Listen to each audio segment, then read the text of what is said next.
Bonjour et bienvenue dans l'émission 7 Actu, dans laquelle nous allons nous intéresser aux migrants, sujet qui anime les médias en ce moment. Au sommaire, 6 sujets sur lesquels ont enquêté nos journalistes.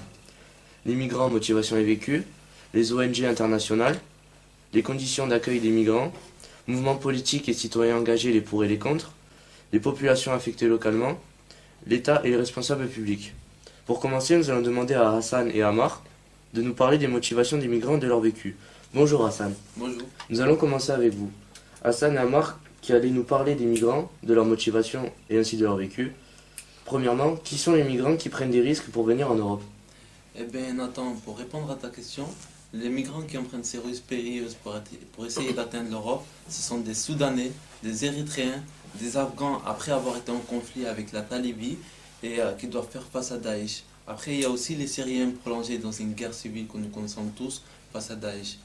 Après, la plupart d'eux sont considérés comme des réfugiés, où là, ceux-là s'ajoutent les migrants, où ils sont là pour des crises économiques venant surtout d'Afrique et du Sénégal, Cameroun, par exemple. Deuxièmement, qu'est-ce qui se passe? Qu'est-ce qui pousse ces hommes, femmes et enfants à quitter leur pays? La plupart de ces personnes-là quittent leur pays pour des problèmes sociaux, économiques ou des raisons politiques ou religieuses. D'autres le font pour des choix personnels, où beaucoup ils arrivent sur le pays illégalement, sur le territoire européen, où ils pensent avoir une meilleure protection et une meilleure vie. Amar, et quelles sont les routes essentielles empruntées par les migrants pour atteindre l'Europe? Plusieurs trajets existent avant d'atteindre l'Europe, par la mer ou par la terre, le passage par la Turquie et les îles grecques étant devenu quasiment impossible. Ces flux migratoires se sont déplacés vers le centre de la Méditerranée, vers le nord de la Libye et à nouveau le Maroc et l'Espagne. Quels obstacles doivent-ils franchir? Les obstacles sont nombreux. Avant d'atteindre la Méditerranée, les migrants doivent traverser plusieurs trajets. Pour cela, ils font appel à des passeurs, à qui ils doivent verser une somme d'argent très importante.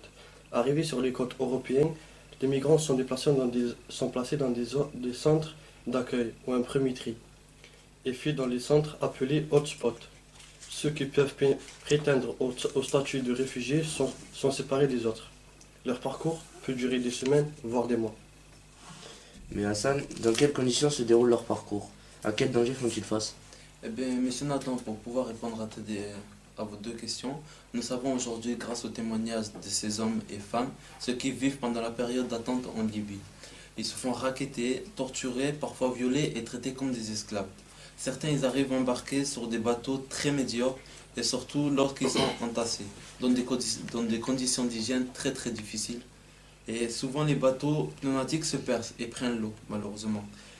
Beaucoup de ces personnes-là ne savent pas nager et se noient et ils finissent par mourir. Et ils savent qu'ils peuvent mourir, mais ils préfèrent mettre leur vie en danger et essayer de faire la traversée que rester dans la peur de leur pays. Et donc, que révèlent ces témoignages? Nous pouvons rapporter le témoignage recueilli par Mathilde Lemaire, qui a enquêté pour Radio France, d'un jeune Soudanais de 25 ans qui raconte son parcours semé de terreur. Il a fui son pays à cause de violences de guerre.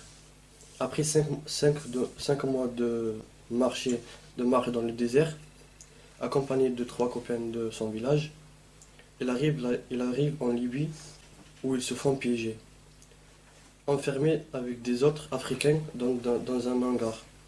Là, ils se font racketter, tabasser, d'autres sont vendus, réduits en esclavage. Mais ces geôliers finissent par lui proposer d'embarquer pour traverser la Méditerranée. Ils sont 95 à prendre le bateau pneumatique de 12 mètres sur 2, sans nourriture. Je vais laisser la parole à M. Hassan. Pour reprendre ce qu'il vient de dire M. Amar, nous prenons un témoignage où il nous dit que la traversée elle a duré 3 jours d'enfer. L'un, le moteur il tombe en panne, le pneumatique prend l'eau et au bout de 48 heures, 37 passagers ils sont morts noyés et dans 3 ce sont ses amis. Les autres sont sauvés par la marine italienne où ils finissent par atteindre Paris où ils nous témoignent que de toute façon au Soudan c'était la mort assurée. Alors je ne regrette pas d'être avoir pris autant de risques pour être ici à Paris. Merci beaucoup à vous deux. Merci à vous monsieur. Nous allons passer au sujet suivant, les ONG et associations internationales, avec David et Lilian. Tout d'abord, David, pouvez-vous nous citer quelques ONG et préciser leurs fonctions? Oui, bien sûr. Il existe des ONG et associations comme SOS Méditerranée, Médecins sans frontières, Amnesty International, la CIMAD, HCR, au commissariat aux réfugiés, ou encore France Terre d'Asile, impliqués dans la gestion des migrants. Lilian, pouvez-vous citer des lieux d'intervention? Oui, dans le cas des migrations sur la Méditerranée, l'ONG SOS Méditerranée agit entre l'Italie et la Libye, et Médecins sans frontières agit entre autres en Méditerranée et a mené des actions à Paris et à Calais. Nous pouvons aussi donner l'exemple de la CIMAD qui intervient dans l'accueil des migrants sur le sol français, et notamment à Sète. David, pouvez-vous nous citer leurs objectifs? Eh bien, leurs objectifs sont d'aider les migrants. SOS Méditerranée, par exemple, a pour but de secourir des migrants en mer, les sauver de la noyade, les nourrir et les soigner. L'objectif premier de Médecins sans frontières est de soigner les populations en temps de guerre ou d'épidémie et de pandémie, mais aussi d'apporter des secours matériels. MSF a construit dans les Hauts-de-France une clinique à Calais, a établi le camp de Grande-Sainte en mars 2016 en partenariat avec la municipalité. À Paris, fin décembre 2016, MSF a démarré une clinique mobile pour fournir des consultations médicales aux migrants non prises en charge par les structures étatiques. Début décembre 2017, MSF ouvre un centre d'accueil pour les mineurs isolés dans le 93. Et pour finir, les objectifs de la CIMAD sont d'être solidaires envers les personnes opprimées et exploitées, entre autres de défendre la dignité et les droits des personnes réfugiées et migrantes. Elle apporte son aide aux migrants dans leur démarche lorsqu'ils arrivent sur le territoire français et les aide à suivre en attendant d'obtenir leurs papiers. Et donc, Lilian, quels sont leurs résultats? Il serait difficile d'énoncer tous leurs résultats, mais nous savons qu'en 2016, 5000 hommes, femmes et enfants sont morts en tentant de traverser la Méditerranée, alors qu'on en comptait près de 3500 en 2015. En Méditerranée, MSF est venu en aide à plus de 70 000 personnes depuis 2015. Dans les Hauts-de-France, le camp qu'ils ont construit a permis aux 1300 réfugiés de vivre dans des conditions décentes. Par ailleurs, en 2016, SOS Méditerranée a pu sauver 11 261 personnes en 72 opérations entre les côtes libyennes et italiennes. David, à quelles difficultés sont-elles confrontées? Ces ONG ou associations sont confrontées à la mort, aux maladies. Elles ont également besoin de financement. Certaines fonctionnent exclusivement grâce à des dons privés, c'est le cas de MSF. D'autres cumulent des aides de donateurs privés et de fonds publics. Lilian, quelle polémique entraîne leurs actions en Méditerranée? En effet, une polémique a été déclenchée.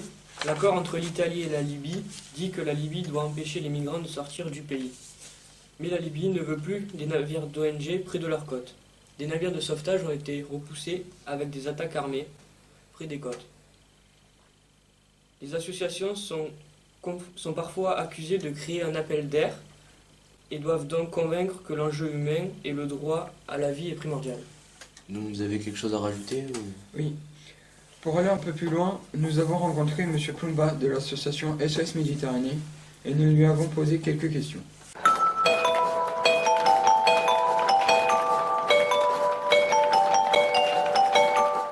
Bonjour Monsieur Plomba et merci de nous avoir rejoints. Nous allons parler ensemble de l'association SOS Méditerranée. Tout d'abord, pouvez-vous en quelques mots vous présenter à nos auditeurs? Oui, tout à fait. Et puis je vous remercie d'abord de m'accueillir pour parler de cette cause et de cette ONG.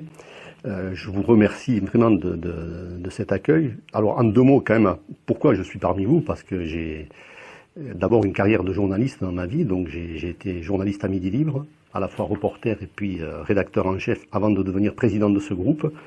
Maintenant, je suis un jeune retraité, comme on dit, et je consacre mon temps libre justement à SOS Méditerranée pour aider à financer le bateau qui va au secours des migrants. Pourquoi, après avoir exercé le métier de journaliste, êtes-vous aujourd'hui bénévole à SOS Méditerranée? Alors c'est une très bonne question et ça m'amène à vous parler un peu de ce métier de journaliste parce que pendant toute ma carrière, j'ai observé finalement les gens. Les journalistes, c'est quelqu'un qui observe la marche du monde, la marche de sa ville, la marche de sa région. Et finalement, ce rôle d'observateur, il est passionnant, mais il peut être un peu frustrant parce que nous ne sommes pas dans l'action. Et maintenant que, comme je vous le disais tout à l'heure, j'ai du temps libre, j'ai décidé de passer de l'autre côté du miroir et d'être un petit peu acteur de cette marche du monde. Qui a eu l'idée de créer cette association?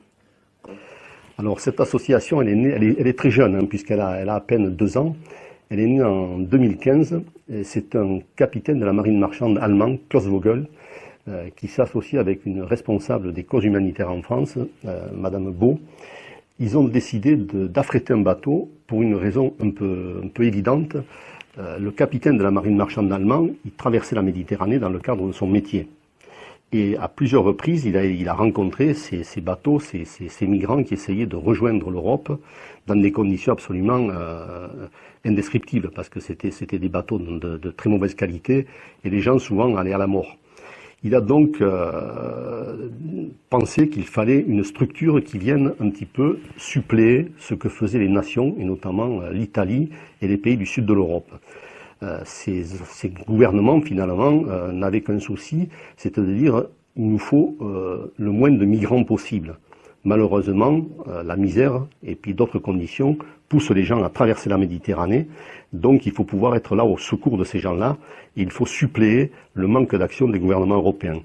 Donc c'est à partir de cette réflexion qu'en 2015, avec donc Klaus Vogel et Madame Beau, ont décidé de monter cette association, de trouver le financement, d'affréter un navire qui s'appelle l'Aquarius, qui est un très gros navire de 70 mètres, et d'aller donc en Méditerranée sur ce qu'on appelle la route centrale entre la Libye et l'Italie pour venir au secours des migrants qui, pour fuir la misère, pour fuir les tortures, pour fuir les guerres tribales, essayaient de venir en Europe afin d'avoir un meilleur destin.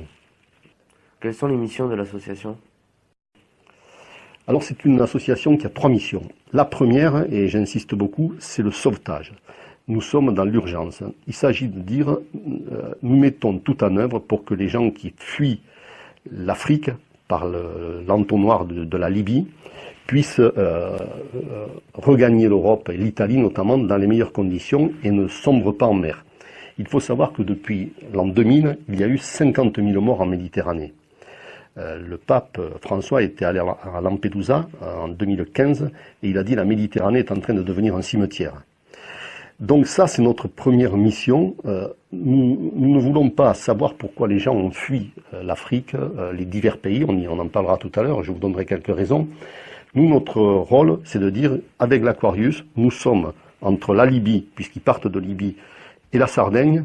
Notre navire, il est là, et dès qu'on nous signale un canot en détresse, nous essayons d'intervenir. Nous agissons sous l'autorité des Italiens, puisque c'est eux qui, avec leur radar, repèrent les navires qui sont en détresse. Donc première mission, c'est fondamental, c'est l'urgence. Deuxième mission, c'est l'accueil et la protection quand ils sont sur notre navire, puisque nous sommes associés donc à Médecins sans frontières. Sur l'Aquarius, il y a à peu près une trentaine de personnes fixes. Il y a une quinzaine de personnes qui sont des marins professionnels, parce qu'un navire de 70 mètres, il faut des professionnels pour le faire avancer. Il y a une dizaine de médecins sans frontières, médecins et infirmiers, et puis il y a des bénévoles de SOS. Donc c'est eux qui, si vous voulez, dès qu'on a recueilli les migrants, essaient de les rassurer et de procéder aux premiers soins. Donc deuxième mission, la protection. Et la troisième mission, c'est celle qui m'amène devant vous, c'est communiquer sur cette action, bien sûr pour mettre en avant ce que fait SOS Méditerranée, mais surtout pour faire prendre conscience à toute la population qu'il y a un drame qui se passe sur cette mer merveilleuse qui est la Méditerranée, qui est à côté de chez nous, mais que nous avons toujours dans notre esprit, nous la voyons comme un espace de loisirs et de vacances. Or, c'est aussi malheureusement ce que disait le pape François, un cimetière. Donc 3 missions. Combien êtes-vous dans l'association ? Alors, au niveau français, aujourd'hui, nous sommes, pour être j'allais dire un peu approximatif, parce que ça bouge tous les jours, nous sommes environ 200 bénévoles actifs dans les principales villes. En revanche, nous recueillons des dons pour financer le bateau, puisque, comme je vous ai dit, ce bateau nous coûte, chaque fois que nous sortons, 11 000 € par jour. C'est un très très gros navire, entre le gasoil pour le faire avancer, les personnels, tout ce qu'il faut de nourriture et de soins. C'est très très cher, donc nous collectons des dons. Il nous faut collecter environ 4 millions par an pour faire tourner le bateau sur l'année 2017 par exemple. Combien de vies ont été sauvées par SOS Méditerranée depuis sa création ? Alors depuis, on va dire 20 mois, nous avons sauvé, je vais être très très exact parce qu'il faut être rigoureux, nous avons procédé à 147 opérations en 20 mois et nous avons secouru 24 388 personnes. Malheureusement, si vous voulez, nous sommes, malgré tout notre dévouement et toute l'énergie de l'équipage de l'Aquarius, il faut savoir qu'en 2016, il y a eu 5079 morts en Méditerranée. Et encore, ceux que nous avons pu recenser, parce qu'il y a des petites embarcations qui prennent l'eau, et les gens se noient, et malheureusement, nous ne les retrouvons pas. Mais globalement, vous voyez, nous, on a pu en secourir à peu près 25 000 depuis 20 mois, et simplement sur l'année 2016, donc 5 000 ont péri. C'est dire qu'il faut de plus en plus de moyens. Nous ne sommes pas les seuls. Il y a une autre organisation non gouvernementale qui est en Méditerranée, qui vient de Catalogne. Et puis, il y a parfois aussi des navires de pêche et quelques navires militaires qui croisent en Méditerranée qui peuvent venir porter secours aux migrants. Mais ce n'est pas leur vocation première, alors que nous, c'est notre vocation première. Dans quel état d'esprit sont les naufragés recueillis à bord? Alors, c'est la question la plus douloureuse de ce débat. Ce sont des gens qui viennent de deux endroits de l'Afrique subsaharienne. L'Afrique subsaharienne, vous savez, c'est ce qu'on appelle la corne de l'Afrique. Et puis, l'autre côté, c'est l'Afrique de l'Ouest. Ces gens-là viennent des hauts plateaux et des pays qui sont un petit peu malmenés pour de multiples raisons. Globalement, si vous voulez, on a pour la corne de l'Afrique, l'Érythrée, la Somalie, le Soudan, l'Éthiopie. Et pour l'Afrique de l'Ouest, le Nigeria, la Guinée, le Ghana, le Mali, le Sénégal et la Côte d'Ivoire. Pourquoi ils viennent et dans quel état les recueillons-nous? Ils viennent parce que soit il y a des guerres tribales dans leur pays, soit il y a la famine et des conditions d'existence terribles, soit il y a de la répression parce qu'il y a, vous le savez, des conflits qui sont soit d'origine politique, soit d'origine religieuse.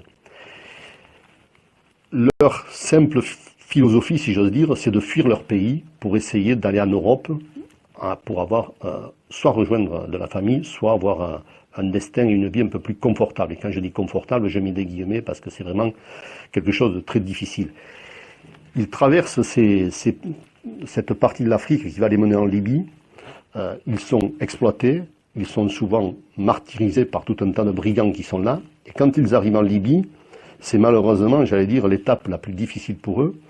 La Libye est un pays qui est en plein chaos aujourd'hui. Il y a 3 gouvernements en Libye. Les gens ne le savent pas, mais depuis que la mort du dictateur Kadhafi, il y a à la fois des gens qui tiennent l'armée, il y a des mafias qui tiennent la côte d'où partent les migrants, et puis il y a un pseudo-gouvernement officiel. Ces gens-là, et notamment les mafias, exploitent les migrants quand ils arrivent, les font travailler, les mettent dans des camps dans des conditions lamentables, et bien sûr pratiquent des sévices sexuels, des viols, les battent, etc. Donc, au bout du bout, ils acceptent que ces gens partent si jamais ces gens paient le voyage. Il faut savoir que donc un voyage dans ces bateaux de fortune, c'est entre 800 et 1200 euros.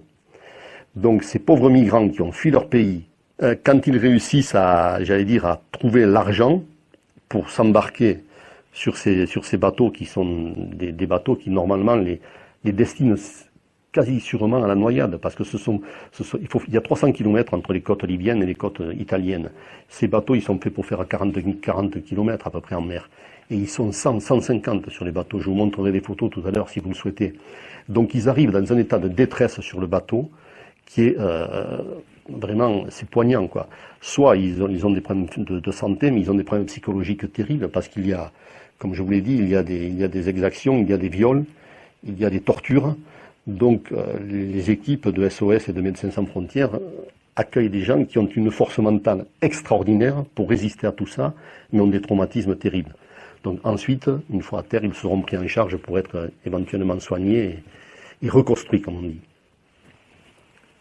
Recevez-vous assez de dons pour organiser toutes les interventions de sauvetage nécessaires? Pour l'instant, oui. Comme je vous ai dit, il y a de grandes actions de sensibilisation. Nous allons beaucoup dans des festivals. Par exemple, cet été, nous étions à Jazz à 7 et à d'autres rencontres culturelles. Nous faisons ça dans tous les Hérault. Des confrères font ça dans les autres départements. Donc, notre objectif en permanence, c'est recueillir 4 millions par an pour être opérationnel. Il faut savoir, je vous ai dit que nous sortions assez souvent. Depuis février 2016, le bateau est sorti 147 fois en mer. Et il sort pendant des périodes d'une semaine. Donc ça coûte très cher tout ça. Mais actuellement, nous avons assez pour nous autofinancer. Mais comme le problème va aller en s'accentuant, en permanence, il faudra d'autres moyens. Donc c'est pour ça que je vous invite, si vous avez des gens autour de vous qui sont sensibles à cette cause, à aller sur le site de SOS Méditerranée et puis à regarder comment on peut donner 10 ou 20 euros pour acheter quoi, un gilet de sauvetage, des choses comme ça. Puisque dès que nous recueillons ces gens-là, une opération de sauvetage, c'est une mécanique très compliquée. Nous avons un gros bateau, nous ne pouvons pas approcher ces petits canaux. Donc nous avons 2 canaux de sauvetage, nous les envoyons rejoindre les embarcations en détresse. Nous leur donnons d'abord à tous un gilet de sauvetage parce qu'ils ont tendance quand ils nous voient arriver, ils sont tellement heureux presque à sauter des bateaux. Donc il faut éviter la noyade pendant l'opération de secours. Vous voyez un petit peu la complexité. Et tout ça, ça nous demande des fonds en permanence. Donc pour l'instant, on a pu procéder à tout ce que nous souhaitions. Mais si je suis là devant vous, c'est pour vous dire qu'à l'avenir, nous aurons aussi besoin encore de fonds. Pourquoi l'Aquarius est-il le seul navire à poursuivre les interventions de sauvetage en Méditerranée? Alors, il est actuellement le seul, mais comme je vous ai dit, il y en a un autre. Simplement, il y a eu un problème avec les autorités politiques européennes et italiennes. L'opération de sauvetage, elle s'est déroulée en plusieurs temps. Au tout début de cette affaire, dans les années 2010, c'était l'Italie seule qui avait en charge l'accueil de ces migrants, tout simplement parce que les migrants débarquaient sur ces côtes. Donc, ils avaient monté une opération qui s'appelait Mare Nostrum. Quand ils ont vu ce que ça coûtait énormément d'argent, puisque la marine italienne allait au large pour recueillir tous ces migrants, à un moment, elle a demandé à l'Europe d'aider. L'Europe a dit, nous, on veut bien aider, mais on veut changer la stratégie. C'est-à-dire qu'on ne veut pas vous aider pour que vous alliez recueillir les migrants, on veut vous aider pour qu'on empêche les migrants de venir. Vous voyez un petit peu la stratégie, quand même, un petit peu égoïste, quelque part.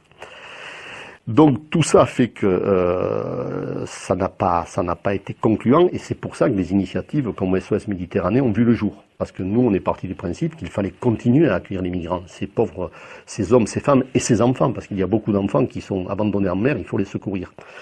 Donc on a affrété les bateaux, nous et 2 ou 3 autres organisations non gouvernementales. Mais on nous a fait le reproche finalement de créer un appel d'air en disant si vous avez vos bateaux en Méditerranée, ça va pousser les gens à traverser la Méditerranée. Il faut être complètement absurde pour avoir ce type de réflexion, parce que quand vous venez de l'Érythrée, vous vivez avec $1 par jour, que vous êtes dans la misère, qu'il y a la guerre, la maladie et tout, vous ne traversez pas l'Afrique et la Méditerranée par plaisir. C'est que vous avez l'instinct de survie qui vous pousse. Donc quoi qu'on fasse, les gens traverseront. Simplement, devant cette réunion un petit peu des organisations non gouvernementales, l'Europe a encore mis quelques barrières en disant oui, mais et l'Italie aussi, il faut qu'il y ait une sorte de procédure. Vous ne pouvez pas recueillir les gens comme ça. Nous souhaitons les contrôler. Nous souhaitons qu'il y ait des contrôles sur vos bateaux. Et nous souhaitons aussi que certains soient ramenés vers la Libye. À tout cela, les organisations non gouvernementales se sont opposées. Il était hors de question de ramener les migrants en Libye, puisque je vous ai dit que c'était l'enfer pour eux. Il était hors de question d'accueillir des forces de police sur les navires. Donc certaines n'ont pas voulu du tout accepter ces conditions et se sont retirées. SOS Méditerranée a accepté de continuer cette mission à condition que les 2 raisons qui étaient évoquées ne soient pas observées, c'est-à-dire nous ne ramenons pas les gens en Libye et nous n'acceptons pas des policiers à bord. En revanche, une fois à terre, nous remettons les migrants dans les centres d'accueil italiens. Mais cette sorte un petit peu d'hypocrisie du monde politique fait que certaines organisations non gouvernementales ont décidé de ne plus intervenir sur le terrain. Ça me permet, pour en terminer sur cette question, de dire 2 choses. C'est qu'en Europe, il y a 650 millions d'habitants. En 2 ans, il était prévu d'accueillir 160 000 migrants. Vous voyez, quand vous faites la proportion de ces 2 chiffres, l'Europe a tout à fait les capacités pour accueillir 160 000 migrants. Sur ce programme, l'Europe n'en a accueilli que 28 000 actuellement. Donc nous sommes quand même un peu, à l'intérieur de nos frontières, un petit peu recroquevillés, et nous ne voyons pas ce qui se passe à des centaines de kilomètres de l'autre côté de la Méditerranée. Je pense que ça doit amener une réflexion qui est beaucoup plus large que l'action d'urgence que nous menons, mais pour l'instant la priorité c'est l'action d'urgence. Accompagnez-vous les migrants après les avoir sauvés?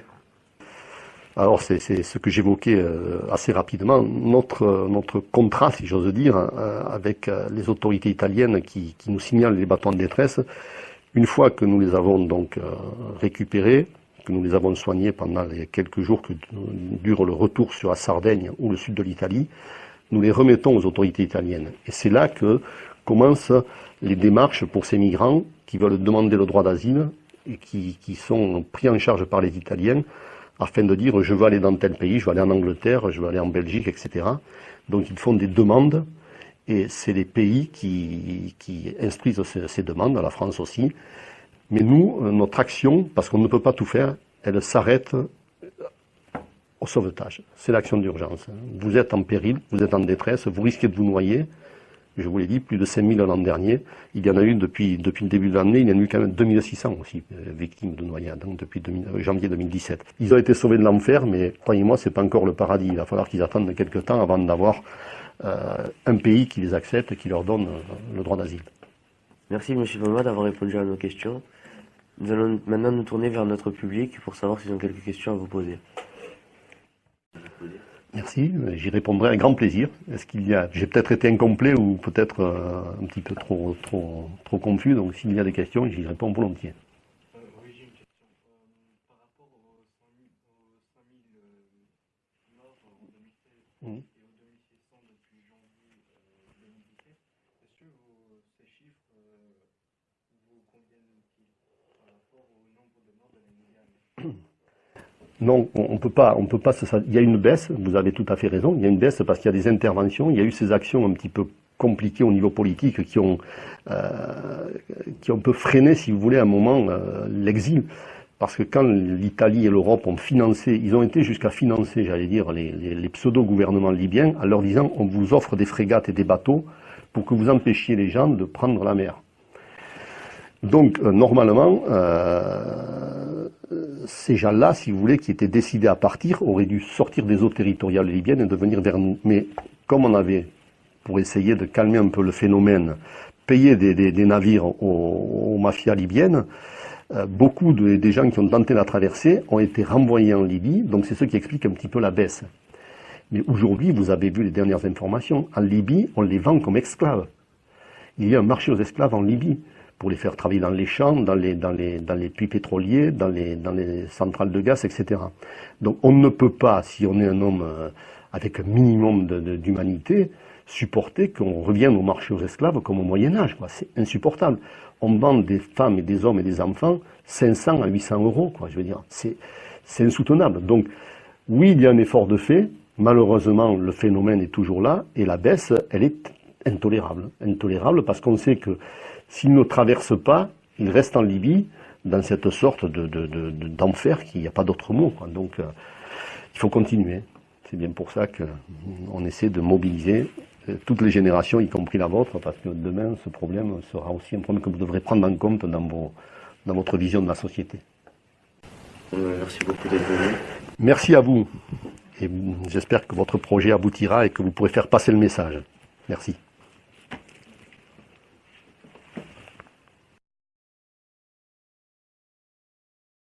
Merci David et Lilian. Sujet suivant, les conditions d'accueil des migrants. Mustapha, quelles sont les mesures prises lors de l'arrivée des migrants en Europe? Rappelons d'abord que la définition officielle donnée par la Convention de Genève du 24 juillet 1951 nous rappelle que ce ne sont pas tous les migrants qui sont considérés comme réfugiés. Selon la Déclaration universelle des droits de l'homme, la République française ayant ses valeurs qui sont liberté, égalité et fraternité, se doit d'accueillir, et ayant signé cette déclaration, se doit d'accueillir les migrants tant qu'elle le peut. De plus, pour libérer la circulation et l'accueil des citoyens, la plupart des pays de l'Union européenne ont signé la Convention de Schengen. Par ailleurs, les pays européens doivent s'engager en 2017 à réinstaller 40 000 réfugiés en Europe. Et donc Abdel, par qui sont-ils réceptionnés? Les migrants sont accueillis par les pays de première arrivée, puis ils sont transférés vers les pays de l'Union européenne. Mais certains restent dans leur pays de première arrivée Il s'agit surtout de l'Italie et son île de Lampedusa. La France devait relocaliser 30 000 migrants avant fin 2017. Seulement 4 300 ont été accueillis. En conséquence, ils peuvent être transférés dans les centres d'accueil et d'orientation CAO. Cependant, ils ne sont pas tous accueillis, donc ils créent des campements avec des tentes, des petits bidonvilles, ce qui a donné forme à la jungle de Cali, démantelée aujourd'hui. Mustapha, quels sont les lieux de regroupement? Les lieux prévus par les États sont les CAO, centres d'accueil et d'orientation pour les migrants. D'autre part, quand ils font une demande d'asile, ils peuvent rejoindre un CADA, centre d'accueil pour demandeurs d'asile. Et ce qui concerne les lieux de regroupement sauvage, ces lieux se nomment les jungle. Donc pouvez-vous expliquer brièvement les démarches que doivent faire les migrants pour obtenir le droit de rester sur le territoire d'accueil? Eh bien, les pays qui ont signé la Convention de Genève ont le devoir d'accepter les personnes qui ont le besoin d'avoir le statut de réfugié. Sont considérés comme réfugiés les personnes qui ne se trouvent pas dans leur pays d'origine, qui ne peuvent ou ne veulent pas demander la protection de leur pays d'origine, et qui craignent d'être persécutés pour l'un des motifs suivants: leur race, leur origine ethnique, leur religion, leur nationalité, leur groupe social auquel ils appartiennent, ou bien leur opinion politique. Cependant, les raisons économiques ne permettent pas d'obtenir la reconnaissance du statut de réfugié. Abdel, dans quelles conditions vivent-ils en attendant leurs autorisations? Les migrants qui demandent la protection en tant que réfugiés sont considérés comme demandeurs d'asile. D'abord, un dispositif national d'accueil, DNA, est prévu de manière à éviter que ces populations fragilisées et souvent exsangues nous logent dans la rue. De plus, ils sont théoriquement hébergés pendant toute la durée de leur demande au centre d'accueil des demandeurs d'asile. Et donc que deviennent les mineurs isolés? Les mineurs isolés sont des mineurs qui demandent l'asile et qui n'ont ni père ni mère ni adulte pour les représenter. En conséquence, ils peuvent être fondés à demander l'asile et à obtenir une protection internationale. Et pouvez-vous nous préciser comment est géré l'accueil des migrants ici à Sète? Oui, bien sûr, nous sommes allés à la rencontre de Madame Léger, présidente de la CIMAD à Sète. Elle a bien voulu répondre à nos questions.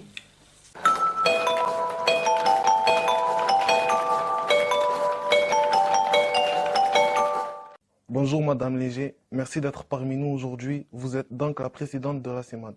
Pour commencer, qu'est-ce que la CIMAD? Alors, merci à vous d'avoir pensé à inviter la CIMAD. La CIMAD, ça veut dire Comité intermouvement auprès des évacués. Combien de centres d'accueil gérés par la CIMAD existent-ils en France? Très peu. Il n'y en a que 2. L'un à Massy, dans l'Essonne, et l'autre, pas loin d'ici, à Béziers. Celui de Massy regroupe beaucoup de personnes et il en a accueilli, je crois, plus de 5000 ces dernières années. Celui de Béziers, il a 50 places et 40 ont été ajoutées l'année dernière supplémentaires. Depuis combien de temps la CIMAD existe-t-elle et plus précisément ici à Sète? Alors, en France, la CIMAD, elle a été créée en 1939, 1940. C'était à l'époque pour accueillir les réfugiés pendant la guerre et ceux qui étaient placés dans des camps quasiment de concentration. On peut les appeler comme ça, puisqu'ils étaient très concentrés, très regroupés et pas forcément bien traités. Et il y en a eu quelques-uns, pas loin d'ici non plus, à Rivesaltes par exemple. À Sète, la CIMAD, le groupe a été créé il y a un peu plus de 10 ans que cet accueil a été créé, à peu près en 2005. Quelle est votre mission? La mission, elle est multiple. La première mission de la CIMAD, c'est l'accès aux droits pour les étrangers. puisque tout homme sur Terre a des droits. Alors il y a un code spécifique pour l'accès aux droits des étrangers. Ça, c'est la première mission de la CIMAD. Mais évidemment, elle ne fait pas que ça, parce qu'elle a une mission sociale très importante. Il faut accueillir les gens qui viennent ici et qui n'ont pas de droit au séjour. Quand on n'a pas de droit au séjour, eh ben, on n'a droit à rien, donc on ne peut pas travailler. Et si on ne travaille pas, eh ben, on n'a pas d'argent. Si on n'a pas d'argent, on ne peut pas se loger, on ne peut pas manger. Donc, une des missions de la CIMAD, c'est aussi de faire un accompagnement social, de mettre en relation les étrangers, les personnes qui viennent nous voir, avec les associations qui existent dans la ville, qui s'occupent des gens qui n'ont rien. Et puis, on fait aussi ce que je suis en train de faire ici avec vous, c'est-à-dire qu'on témoigne, qu'on dit, qu'on raconte que c'est pas facile d'être un étranger et que quand on arrive ici en France, c'est parce qu'on a dû partir, et quand on part de chez soi, c'est qu'on n'y est pas bien, parce que quand on est bien chez soi, on s'en va pas. Et la première grande mission de la CIMAD, c'est l'accueil et la bienveillance. Combien de migrants accueillez-vous chaque année à Sète? C'est impossible à dire. C'est un chiffre que je peux pas donner parce que il y a des personnes qui passent nous voir une seule fois pour poser des questions, pour se renseigner et qu'on ne revoit pas. Et il y a des personnes qui viennent très régulièrement pour qu'on s'occupe de leur dossier jusqu'à ce qu'ils puissent obtenir le droit au séjour qui va leur permettre de vivre comme tout le monde. Parce que quand on n'a pas le droit au séjour, on n'a droit à rien, comme je vous l'ai dit tout à l'heure. Et c'est difficile de vivre sans avoir le droit de rien et surtout pas de travailler. Et puis on peut être arrêté à n'importe quel moment et reconduit à la frontière. Peut-être qu'il y a quelque chose que peu de gens savent aussi, peu de ces toits le savent et peut-être vous le savez pas, mais à Sète, il y a ce qu'on appelle un centre de rétention.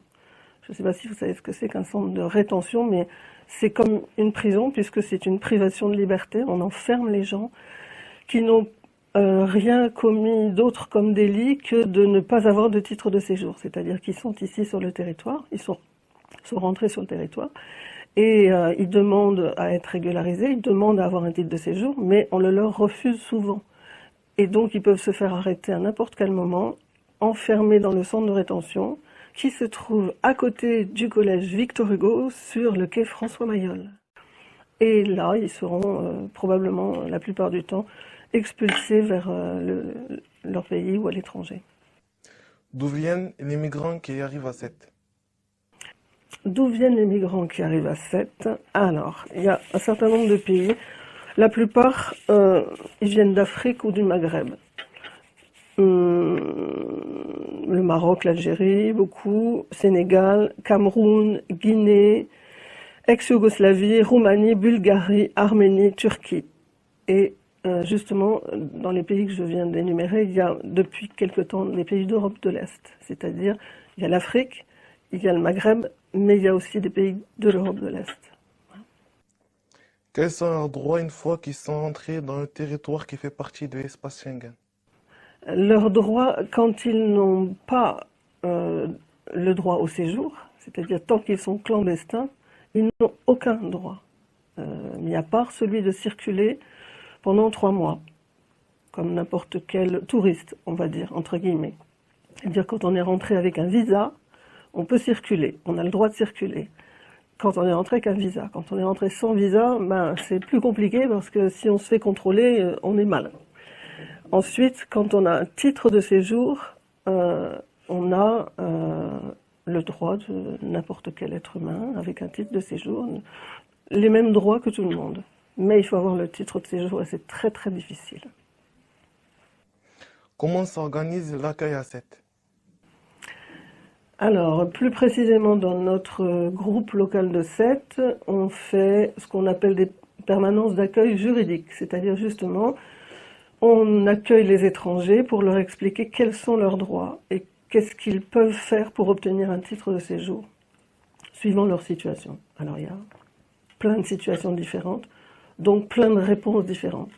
Et c'est pour ça qu'il faut faire un accueil juridique qu'on fait régulièrement pour accompagner les gens, parfois jusque dans des contentieux, avec des avocats et devant les tribunaux pour contester une décision qui a été prise par la préfecture si elle n'est pas conforme à ce que la personne attend. On organise aussi des cours de français parce que la moindre des choses quand on vient s'installer quelque part, c'est de parler la langue du pays. Si on ne parle pas le français en France, c'est extrêmement compliqué d'y vivre, de trouver du travail, d'accompagner les enfants à l'école, etc., etc. Donc ça, c'est aussi une des choses qu'on fait à l'accueil. On organise des cours de français. On a un espace informatique qu'on met aussi à la disposition des gens qui veulent faire des démarches. Aujourd'hui, vous savez bien qu'on ne peut plus faire rien sans aller sur Internet. Donc, quelle que soit la démarche administrative qu'on fait, il faut la faire sur Internet. Et souvent, les gens qui sont installés ici de manière très précaire, parce que les logements, c'est compliqué quand on n'a pas d'argent, il n'y a pas d'accès Internet.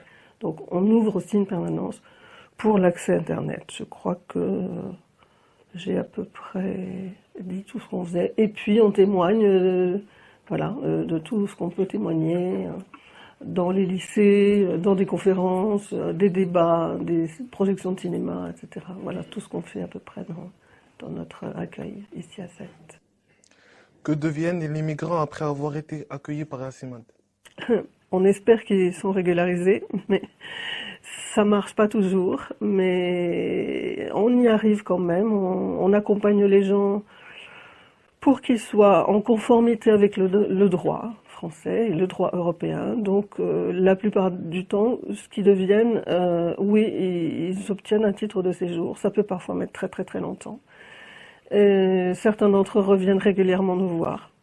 Parfois même s'investissent un petit peu dans du bénévolat, mais la plupart du temps, ils ont trouvé du travail, donc ils vont travailler. Et puis il y en a qu'on revoit jamais. Donc on ne sait pas ce qu'ils deviennent. Et je pense qu'à partir du moment où ils ont eu leur titre de séjour et qu'ils peuvent vivre comme tout le monde, ils n'ont plus forcément envie de revenir sur les lieux qui évoquent pour eux des choses difficiles. Quand on vient nous voir, c'est qu'on a des difficultés à s'installer en France. Une fois qu'on a réussi ce parcours-là, peut-être qu'on tourne la page et qu'on ne revient plus nécessairement nous dire bonjour, mais c'est pas grave. Merci d'avoir répondu à mes questions, Madame Léger. Merci à vous. Et je vous souhaite une bonne continuation. C'est super à vous de vous intéresser à ce problème parce que c'est vraiment un problème important actuellement.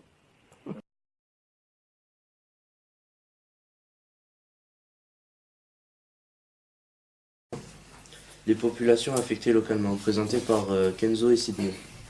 Kenzo, qu'est-ce qui provoque le rejet des migrants par le voisinage? Souvent, le rejet des migrants par le voisinage est provoqué par les piles d'ordures qui ne sont pas ramassées, le con manque de sanitaire, ce qui provoque des odeurs, les gens dorment même le sol, ce qui crée des conflits et la peur du voisinage.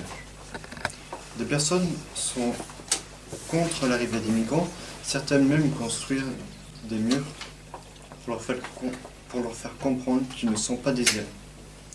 Par exemple, à Tarbes, un collectif de riverains a créé un mur à Séméage devant l'hôtel F1 car ils sont contre le projet de l'accueil des réfugiés mis en place par une organisation SNI, filiale de la Caisse des dépôts,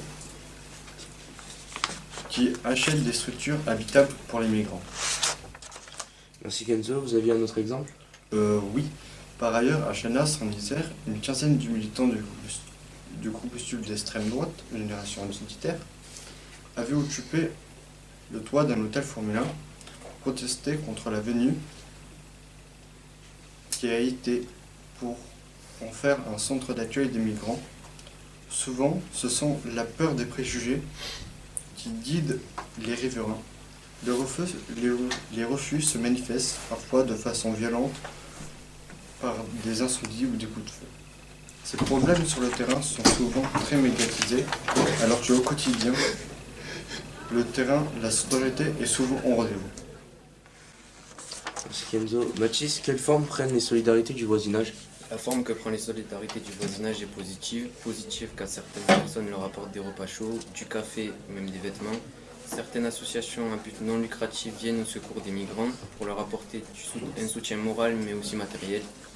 Par exemple, Ivry-sur-Seine, dans 2 bâtiments que l'État a construits, des bénévoles créent des activités pour les enfants migrants pour leur apprendre à mieux s'intégrer. Il y a même des enseignants volontaires pour apprendre les bases du français aux enfants et même aux adultes. Dans la ville, les commerçants acceptent la visite des migrants. Dans leur commerce, les commerçants décrivent les migrants discrets qui ne causent jamais d'ennui. D'autres citoyens fournissent aux migrants des tentes et des packs d'eau. L'implication des voisins dans les camps est donc importante. Merci. Sydney, que pouvez-vous dire de la sécurité à proximité des camps? Tout d'abord, ce qu'on peut dire sur la sécurité des camps, c'est qu'elle est à peu près correcte, car il y a des gardiens qui surveillent les camps. Exemple à Ivry-sur-Seine, un gardien surveille les allées et venues des migrants dans les camps. Dans les camps, il y a des cabanons avec des instructions en toutes les langues, pour que les migrants puissent comprendre. L'État français et les municipalités sont impliqués dans la sécurité des migrants. Par exemple, la gendarmerie et les forces de l'ordre. Les forces de l'ordre sont très vigilantes parce que de plus en plus de migrants sont arrêtés. Si les migrants ne respectent pas les règles, ils sont envoyés directement dans un centre de rétention. En général, les sentiments des résidents par rapport aux migrants évoluent-ils au fil du temps? De quelle façon? Au début, quand les migrants ils arrivent, les habitants sont contre, car ils se croient qu'ils sont délaissés par rapport aux migrants. Par exemple, les sans-abri, les chômeurs, les démunis. Au début, quand ils arrivent, ils sont rejetés car la population française a peur. Mais souvent, au fil du temps, la population, elle accepte les migrants car ils apprennent à vivre ensemble. Merci. Sujet suivant, présenté par Thomas et Justin. Thomas, quelle est la position de chaque parti politique par rapport à l'accueil des migrants? Eh bien, pour te répondre, Nathan, pour commencer, nous avons regardé les propositions des candidats aux élections présidentielles de mai 2017. Nous nous sommes alors aperçus que certains partis sont plutôt opposés à l'accueil des migrants et d'autres qui sont plutôt favorables. Tout d'abord, Justin, nous allons parler des partis qui sont plutôt contre. Alors, Marine Le Pen, FN, voudrait sortir de l'espace Schengen et rétablir les frontières nationales. Le droit du sol serait supprimé. On ne deviendrait français que par filiation et naturalisation, selon des conditions plus exigeantes. François Fillon, les Républicains, veut réduire l'immigration au strict minimum et taxer le titre de séjour. Et la nationalité. Le traité de Schengen aurait été renégocié pour permettre des contrôles aux frontières nationales. Ensuite, ceux qui sont plutôt pour. Thomas. Jean-Luc Mélenchon, la France insoumise, veut lutter contre les causes d'immigration qui détruisent les économies locales. Il considère que quitter son pays est une souffrance. Benoît Hamon autoriserait les réfugiés à travailler et renforcerait les moyens d'apprentissage de la langue française. Emmanuel Macron, En Marche, pendant l'élection présidentielle, a parlé de donner priorité à la langue française. Pour lui, les demandes d'asile devraient être réduites à 6 mois. Les contrôles aux frontières européennes renforcés. Des accords devraient être passés avec les pays d'émigration pour limiter les départs. Emmanuel Macron, aujourd'hui président de la République, vient de s'exprimer sur la question. Pour lui, il faut se concentrer sur l'accueil des réfugiés, mais prendre des mesures plus strictes concernant les migrants économiques. Justin, y a-t-il un lien entre l'opinion politique des citoyens et leur positionnement pour ou contre l'accueil? À première vue, quand on regarde le sondage fait par l'IFOP pour le journal Atlantico en août 2017, 61% des Français sont opposés à l'accueil des migrants. Globalement, les sympathisants de gauche sont plutôt favorables à l'accueil des migrants, tandis que ceux de droite y sont opposés. Parmi ces citoyens de tous bords politiques, beaucoup sont plus sensibles à la situation des réfugiés. Thomas, pour quelles raisons les citoyens se mobilisent-ils? Eh bien, le plus souvent, si les citoyens se mobilisent, c'est pour faire face à ce que l'État ne fait pas. Dans la ville de Calais, les migrants sont laissés dans la détresse et cela fait que de nombreuses personnes se sont mobilisées en donnant de leur temps et de leur argent. Certaines personnes ont même changé d'emploi, de vie, pour se dédier à la cause des migrants. Par ailleurs, en juin, des personnalités, journalistes, écrivains, avocats, artistes élus, policiers et enseignants ont écrit au gouvernement. C'est le cas d'Omar Sy, Christine Ndequin, Faiza Guène, Abu Dhabi et Malik Bentala pour que les violences face aux migrants de Calais cessent. De notre côté, certains citoyens se mobilisent contre l'accueil des migrants avec des actions isolées qui peuvent être violentes, incendies. C'est le cas par exemple du navire Sea Star C'est un navire anti-migrant affrété par des militants européens d'extrême droite, génération identitaire, pour repousser les embarcations des migrants vers l'Afrique. De quelle façon les citoyens viennent-ils en aide aux migrants? Les citoyens peuvent faire des actes personnels ou bénévoles, construction de cabanes, dons d'argent, dons de nourriture, mais aussi des prêts de terrain pour faire des potagers. D'autres hébergent temporairement des familles syriennes, par exemple. De notre côté, le plus important, c'est l'apprentissage de la langue française. Beaucoup de citoyens, souvent des enseignants, retraités, apportent cette aide. Pour cela, ils intègrent des associations qui s'organisent pour apporter un soutien dans le domaine de l'alphabétisation. Justin, a-t-on le droit d'aider les migrants? En effet, selon la loi, on peut héberger, nourrir, soigner, du moment qu'on le fait gratuitement. Néanmoins, on ne peut pas les transporter pour les aider à continuer leur voyage ou passer une frontière. Et qu'en est-il de l'engagement des Cétois pour rapport aux migrants? Les avis sont contrastés. Nous nous sommes rendus sur le marché de la Corniche pour interroger les passants.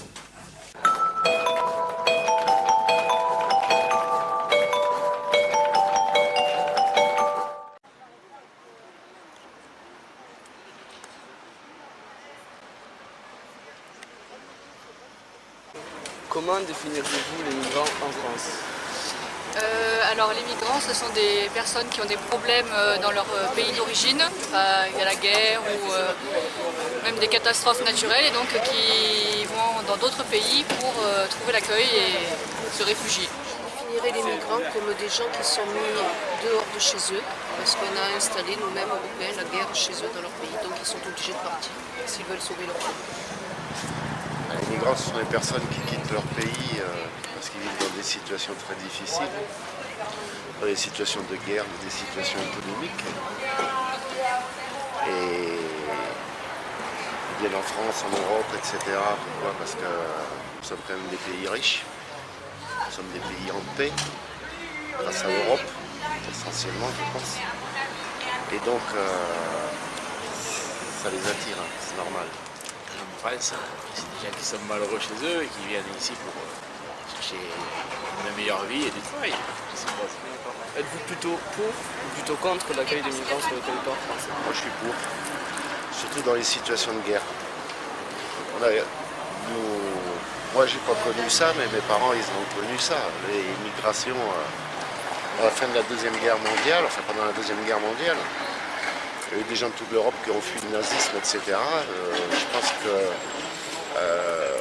nous-mêmes, nous avons des Français qui ont quitté la France à l'époque et qui ont été accueillis dans des pays, soit pour refaire des combats, pour venir faire des combats en France, etc. Mais c'est de la migration due aux guerres. Et ça, je pense qu'on a le devoir de les aider. Si on avait les structures, je suis mitigée. Il faudrait avoir des structures et comme je vous disais précédemment, on ne peut pas accueillir non plus toute la misère du monde. Il faut quand même limiter, faire place aussi aux jeunes et aux jeunes Français qui des fois sont sans domicile aussi. Je suis pour l'accueil des migrants dans la mesure où on est responsable de ce qui se passe chez eux, donc il faut assumer les conséquences de nos actes. Une partie, oui, pour une partie. Pour tout le monde, ce sera difficile parce qu'il faut accueillir toute la planète. Ou alors il faut les aider chez eux là-bas. Ce serait plus une meilleure solution. C'est vrai. Je suis complètement pour. Seriez-vous prêt à aider les migrants du coup? Pourquoi et comment? Moi je serais prêt à accueillir des migrants chez moi. C'est pas un souci. Et j'y mettrais juste, disons, une condition, ce serait qu'il y ait de l'intégration de leur part. C'est à nous de les aider aussi à s'intégrer. On ne peut pas les laisser dans la nature. Si on ne résout aucun problème, au contraire, on ne fait que créer des problèmes. Moi, je serais prêt à accueillir une famille chez moi. Ça ne me dérangerait pas, d'autant plus que j'ai quand même la place. Je suis prête à les aider, à les accueillir. Comment? Il faudrait peut-être passer par des associations qui sauraient gérer cette action, parce que si on intervient chacun individuellement, on peut faire n'importe quoi, mais je suis prête à les aider, pas forcément en donnant de l'argent, mais en essayant de les intégrer. Non, j'ai déjà des jeunes enfants comme vous que je dois aider et bon, chacun son rôle. Oui, oui, et il y en a une là, oui, voilà. Il y en a une là derrière. Oui, pourquoi pas, oui, bien sûr. D'accord. Oui, je serais prête à aider les migrants en les accueillant par exemple chez moi. Je voudrais bien aider une famille par exemple, les loger ou sinon amener à manger, enfin les aider s'ils étaient dans une structure d'une autre manière, enfin il n'y aurait pas de problème. Trouveriez-vous normal que CED soit volontaire pour avoir un centre d'accueil et d'orientation des migrants? Oui, tout à fait. Ah oui, complètement, je trouve que ça serait une bonne idée. Ah oui, bien sûr, toutes les villes devraient en avoir un, puisque toutes les villes sont responsables de ce qui se passe. Tout à fait. Oui, c'est pour ça qu'il vaut mieux que de laisser à la rue, oui. Ce serait une solution. Je pense ça. Mais après, c'est mon avis. Et puis, il faut voir le coût financier et tout ça. Voilà, c'est ça. Merci Justin. Nous allons passer au dernier sujet, l'État et les responsables publics. Ludo, qu'est-ce que le plan migrant? Alors, pour être rapide, le plan migrant est un programme qui garantit le droit d'asile et doit permettre de mieux maîtriser les flux migratoires tout en respectant les droits de l'homme. Kevin, quelles en sont les principales mesures? Les principales mesures sont la création de plus de 12 500 places d'hébergement où ils seront accueillis jusqu'au traitement de leur dossier. Cela implique l'autorisation ou non de rester sur le territoire français. De plus, 1,7 milliard d'euros supplémentaires déployés sur 2 ans pour aider les pays les plus touchés face à l'afflux de migrants, mais aussi les agences humanitaires qui aident les réfugiés. De plus, Emmanuel Macron souhaite que les délais de procédure soient réduits de 7 à 4 semaines. L'amélioration de l'aide au retour pour les migrants économiques est également souhaitée par le président. D'une part, Emmanuel Macron dit « Je veux plus d'ici, à la fin de l'année, avoir des femmes et des hommes qui dorment dans les rues, dans les bois. » La première bataille est de loger tout le monde. D'autre part, il souhaite aussi renforcer les expulsions des demandeurs déboutés du droit d'asile. À plus long terme, il s'agit de renforcer l'intégration des exilés en multipliant par 2 les heures d'apprentissage de la langue et en augmentant le nombre de logements. Ludo, quelles propositions faites par Emmanuel Macron à l'Europe pour gérer le défi migratoire? Alors que l'Italie est débordée par les arrivées de migrants, Emmanuel Macron a fait des propositions. En effet, depuis janvier 2017, plus de 85 000 personnes ont été secourues en mer, plus de 20% depuis 2016. L'Italie réclame l'aide de ses partenaires européens. Faisons le point sur les propositions d'Emmanuel Macron. Il souhaite mettre en place une police européenne des frontières. Le président de la République française voudrait installer un traitement administratif afin de désengorger les camps de migrants et de faire la différence entre ceux qui demandent le droit d'asile et ceux qui sont là pour des raisons économiques.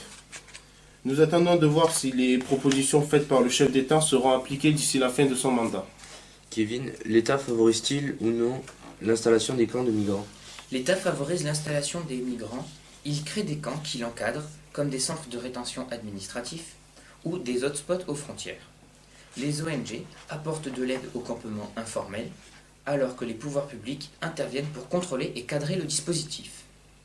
En fait, l'État limite les structures pour ne pas inciter les migrants à venir en même temps. Il veut des structures plus efficaces et plus humaines pour intégrer ceux qui doivent obtenir le droit d'asile.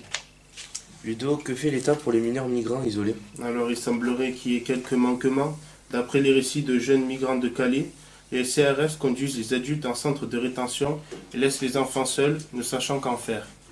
De nouveaux mineurs sont arrivés depuis le démantèlement de la jungle.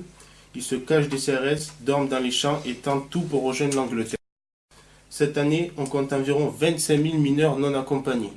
Pourtant, la loi française dit que l'État doit protéger et mettre à l'abri tous les mineurs présents sur le territoire, que l'instruction est obligatoire pour tous les enfants français ou étrangers de 6 à 16 ans, et que le logement est un droit fondamental.